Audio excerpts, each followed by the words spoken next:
This is the most realistic puppet we've ever built. A life-sized camel puppet so real, even during filming in the desert people stop their cars questioning, what is going on here? This is the project that changes what people think puppetry could be. Here is the story behind our most ambitious creations. Welcome to The Flow. Today we're going to share with you a project we have done for the International Indian Film Award.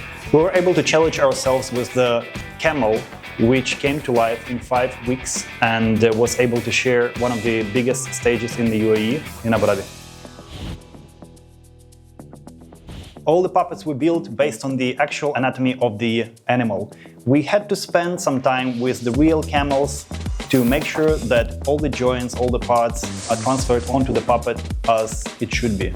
We went out into the desert to find them. Actually, we were lucky enough on the first try. They were passing by our usual spots that we'd like to see, which is the fossil rock. And we were able to actually measure the footprint just comparatively to our feet, to our own feet, and also to look how they move and how long and flexible their necks are and other parts of the body. Красунчик, боже мій, гляньте на нього. Якийсь мох. It just gave us clear guidance not to go the wrong way, to make sure that the extensions and all the flex in the muscles and joints happens exactly how in real nature. We were questioning why wouldn't they just bring a real animal on, but of course it just poses its own challenges because animal can be unpredictable and do whatever it desires on stage.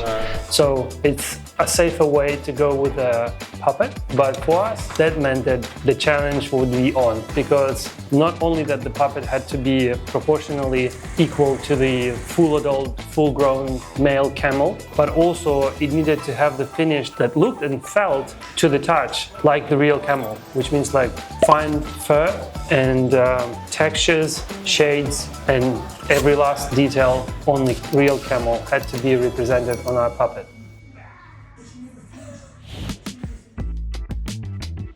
Another challenge we had is to train puppeteers to make sure that they can represent camel as much as they can.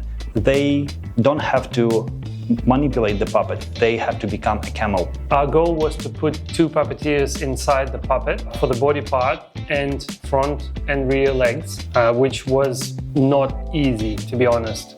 Just to make sure that they can fit in the body, which actually is not that wide for the shoulders to fit. That's a butt. That's a butt.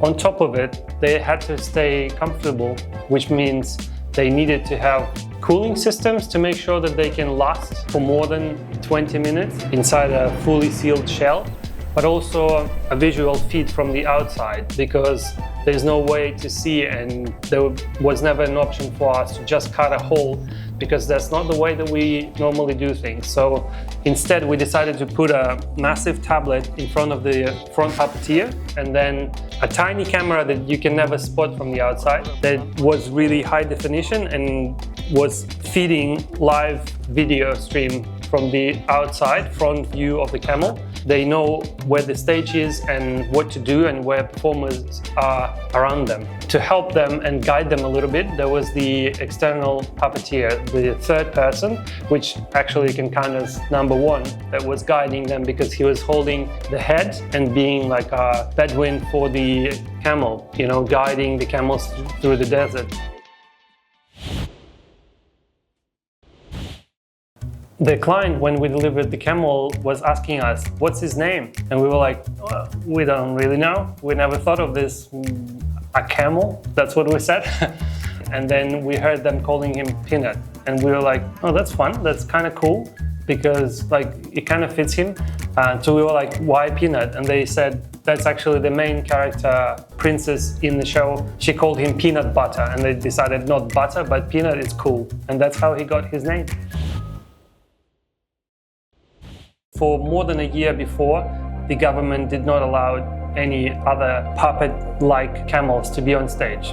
So, seeing our camel on stage of the big International Film Award, that was a blessing, to be honest. And so we were the first ones in a while. The children who were performing on the stage were wanting to touch the puppet as often as they can, and we had to be around just to make sure that they are not doing it, because it is not a toy. For us, puppets are the form of art, and we love showing how they come to life. Subscribe and join us in the journey of creation.